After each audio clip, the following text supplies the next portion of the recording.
இன்றைக்கி நம்ம பார்க்க போகிறது வந்து பார்த்திங்கன்னா T20 வேர்ல்டு கப்பில் வெஸ்ட் இண்டீஸ் விசஸ் இங்கிலாந்தோட மேட்ச் ரிவ்யூ தான். ஃபஸ்ட்டு வந்து பார்த்திங்கன்னா இங்கிலாந்து டாஸ் வின் பண்ணிட்டாங்க. வின் பண்ணி ஸ்ட்ரைட்டாகவே பேட்டிங் போயிருக்கலாம். அதை விட்டு ஸ்ட்ரைட்டாகவே வந்து பவுலிங் போயிட்டாங்க. ஏன்னா வெஸ்ட் இண்டீஸுக்கு வந்து பார்த்திங்கன்னா ஃபஸ்ட்டு பேட்டிங் ஆனால் நல்ல ஒரு ப்ரெஷரே இல்லாமல் ஒரு நல்ல டோட்டலாக ரெடி பண்ணி போட்டுடுறாங்க.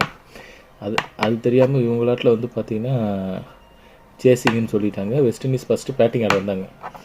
ஆரம்பத்தில் நல்லா பவுலிங் பண்ண இங்கிலாந்து வந்து 10 ஓவருக்கு 79 ரன் அடிச்சிருந்தாங்க. வெஸ்ட் இண்டீஸ் 4 விக்கெட்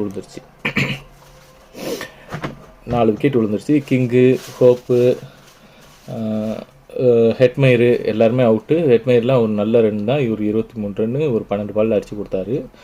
ஆமாம், ரோஸ்டன் சேஸ் வந்து பார்த்திங்கன்னா 29 பாலுக்கு 30 ரன் கிட்ட அடித்தார். அவர் வந்து கொஞ்சம் தட்டி ஒரு 5 ஓவர் விக்கெட் விழாமல் கொண்டு போனார். 10 ஓவரில் அவர் அவுட் ஆகிட்டார். அதுக்கப்புறம் தான் அடியே ஆரம்பம். ரெண்டாவது செகண்ட் 10 ஓவருக்கு 116 ரன் இங்கிலாந்து கொடுத்துட்டாங்க. சரியா, ஆதில் ரசீதை தவிர எல்லார் ஓவரையும் பிரின்னு பிரித்து எடுத்துட்டாங்க. வில்ஜாக் ஓவர்லாம் ஓட விட்டாங்க. இந்த நேரத்தில் இங்கிலாந்து பண்ண மெயின் தப்பு, பெத்தலுக்கு ஒரு ஓவராவது கொடுத்துருக்கணும்.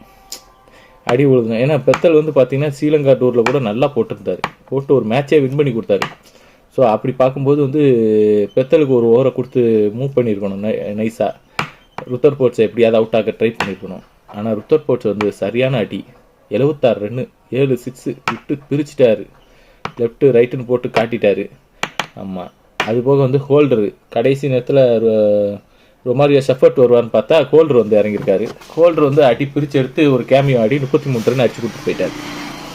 ஆக மொத்தம் வந்து வெஸ்ட் இண்டீஸ் வந்து 196 ரன் அடிச்சிட்டாங்க ஃபர்ஸ்ட் ஹாஃபில். ஒரு சரியான டோட்டலு மும்பை கிரவுண்டில் வாங்கடை மைதானத்தில். உண்மையிலே ஒரு நல்ல டோட்டலாக அடிச்சிட்டாங்க. அதுக்கப்புறம் தான் செகண்ட் இன்னிங்ஸ் சேசிங் ஆரம்பிக்குது.